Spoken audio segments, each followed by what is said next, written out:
हरित महाराष्ट्र समृद्ध महाराष्ट्र अभियानांतर्गत 10 कोटी वृक्ष लागवड केली जाणार, मुख्यमंत्री फडणवीसांची घोषणा।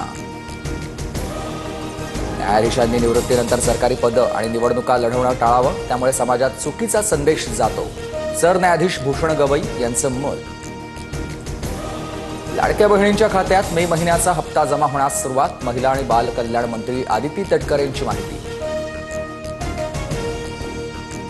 राज्यात कोरोनामुळे आतापर्यंत 17 जणांचा मृत्यू, तर 1064 सक्रिय कोरोना रुग्ण। मुंबईत कोरोनाचे निम्म्याहून अधिक बाधित रुग्ण।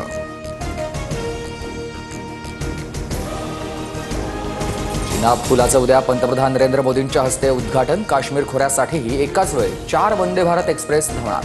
मोदी उद्या गाड्यांना हिरवा झेंडा दाखवणार। मुंबई, ठाणे, पालघर, रायगड आणि रत्नागिरीला आज पावसाचा येलो अलर्ट। नागरिकांना काळजी घेण्याचं प्रशासनाचं आवाहन। मान्सूनपूर्व पावसाचा 64,000 हेक्टरवरील पिकांचं नुकसान। अमरावती जिल्ह्याला सर्वाधिक फटका, तर फळपिकं, भाजीपाला जमीनदोस्त।